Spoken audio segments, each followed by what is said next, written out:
All right, hello everyone and welcome back. We like to go deep on some of the big topics in international relations, and the situation in Ukraine is definitely one that's going to keep coming up, right? So today we're diving into an interesting analysis from the Eurasian Times. They always have good insights. Yeah, they do. It's all about Ukraine and Europe, and how much Europe can really support Ukraine as things develop. And I think this is super relevant for all of our listeners prepping for the UPSC exams, both for mains and prelims. You need to understand how these alliances work, the financial aspects, and of course the internal challenges any country faces when they're relying on external help. For sure. It's a pretty complex situation with a lot of moving pieces. Exactly. So let's just jump right into it. We've seen the U.S., they've been a major player in supporting Ukraine, Oh, yeah, definitely. but it's looking like they might be starting to step back a bit, right? Yeah, there are some signals that they might be reducing their involvement and kind of urging their European allies to take on a bigger role. So is this just about money, or is there something more going on here? Well, money is definitely a big part of it. I mean, the U.S. has already pumped billions of dollars into supporting Ukraine, over 65 billion, actually. Wow, that's huge. And the EU has contributed a significant amount too, like around 48 billion. But it's also about this idea of burden sharing within NATO. Right, like who is responsible for what, and for how long? Exactly. And historically, the U.S. has always been the one to step up and shoulder a lot of the responsibility, both in terms of funding and military support. But now you have to factor in things like the upcoming U.S. elections, their domestic priorities, all that kind of stuff. It makes sense that they're pushing Europe to share more of the load. Yeah, that makes sense. But as we all know, there's never a simple answer in international relations. So what's the catch here? What's the big bird here when we talk about Europe stepping up for Ukraine? Well, the elephant in the room is corruption, right? Yeah, you can't really talk about Ukraine without addressing that. No, you can't. And it's a massive problem, specifically within their defense sector, which is, kind of a crucial detail when you're talking about a country at war. This raises a ton of red flags for the Western allies who are now being asked to essentially foot more of the bill. It's like, would you invest in a company if you knew their accounting was super shady? Probably not, right? It's a trust issue, really. And it's not just abstract either. There have been some pretty concrete examples of corruption in Ukraine's defense sector lately. Oh, yeah. Like what? Well, for instance, the director of their Defense Procurement Agency, the DPA, the folks responsible for buying all their military equipment, he was fired just recently. Failure to meet delivery plans and other violations, as they said. Not exactly confidence-inspiring. Ooh, that's not good. And I remember reading about those faulty mortar shells they bought. Like, dude, you're literally fighting for your survival. You need those things to work.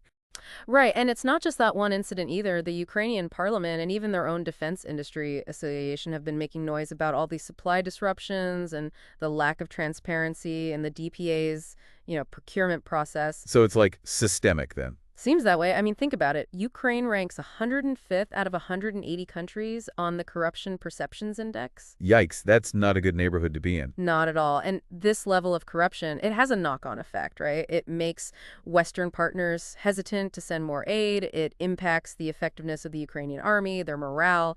It's a mess. Yeah, you can imagine being a soldier on the front lines and not even being sure if you'll have the weapons you need because of corruption in your own system. Absolutely. And then it also means they're struggling to develop their own defense industry because of budget mismanagement and all that.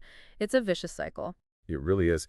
And we can't forget about the recent dismissal of General Valery Zaluzhny. He was a highly respected military figure, and his removal really highlighted the internal tensions and power struggles that this corruption feeds. Yeah, that was a big deal. And this whole situation is crucial for our UPC folks to understand.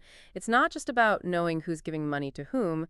It's about understanding how internal factors like corruption can have these huge consequences for a country's security and the relationships with other countries. Absolutely. And for everyone listening, don't forget to hit that like button and subscribe to our channel for more deep dives on these critical current events.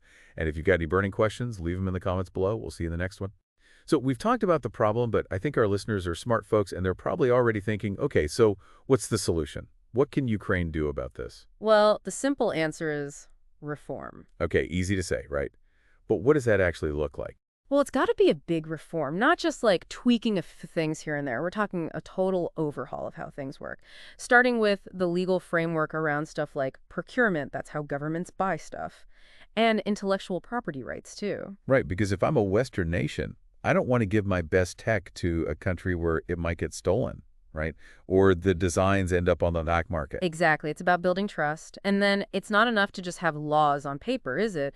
You need to create a culture of transparency and accountability in Ukraine's defense institutions. More sunlight, less secrecy. Yeah, pretty much. Right now, it's like a black box when it comes to defense contracts. Nobody knows what's going on inside. And that's how corruption thrives.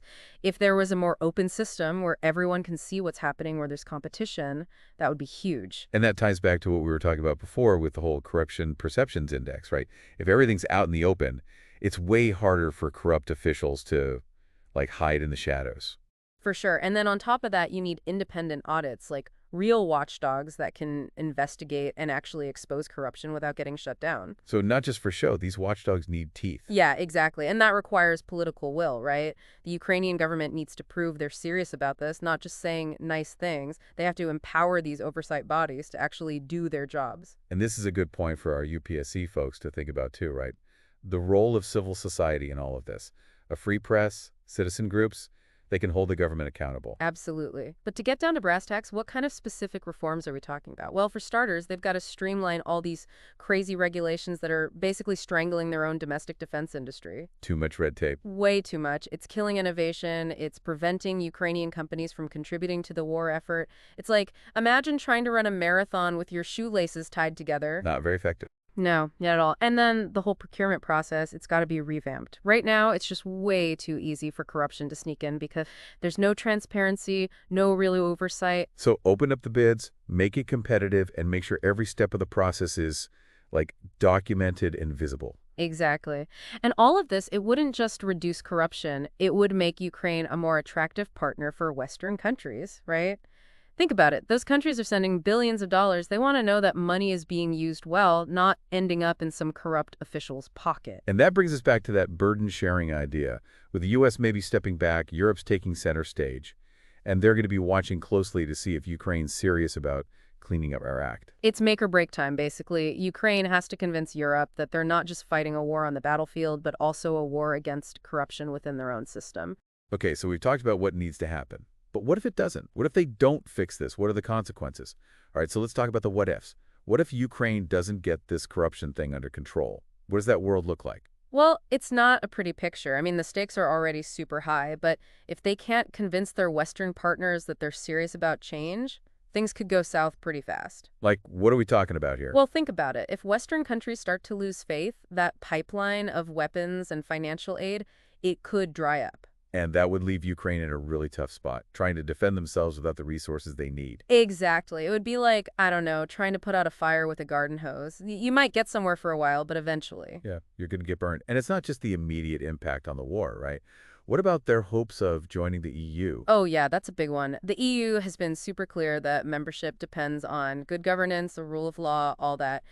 And a big part of that is tackling corruption. So if they don't shape up, no EU member. It'll be on hold for sure. And then you have the economic impact. If investors get spooked, the money they need to rebuild, it might just disappear. So we're talking economic trouble, political instability, their reputation on the world stage takes a hit. It's a domino effect, right? One thing leads to another, and suddenly you're in a much worse position. And it's not even just about Ukraine, is it? This has implications for the whole region. Oh, absolutely. If Ukraine can't hold its own, it's a win for Russia, right? They get to point and say, look, a failed state, the West can't even help them. And that weakens the West's position overall, makes NATO and the EU look less effective. Exactly. So, yeah, the consequences are pretty huge. But, let's not be all doom and gloom. What if Ukraine actually pulls it off? What if they really reform? Yeah, what's the best case scenario here? Imagine a Ukraine with a defense sector that's actually transparent, where things are done by the book, more aid from the West, they're actually able to defend themselves effectively. And they get a fast track to the EU.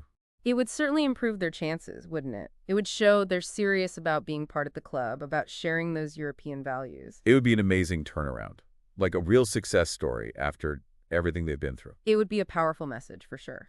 Okay, so I think we've covered a lot of ground here. The big takeaway for all our future diplomats out there is that Ukraine is at a crossroads. Their choices now have huge consequences, not just for them, but for the whole world. And understanding these connections between internal stuff like corruption and the biggest geopolitical picture, that's key for your UPSC exams. It's all about the big picture. Right, exactly. And that's what we're all about here on the Deep Dive. We help you connect those dots. So hit that like button, subscribe to the channel if you haven't already. And if you've got questions, thoughts, anything you want to add, drop it in the comments. We love hearing from you. Until next time, keep learning and keep those ambitions high.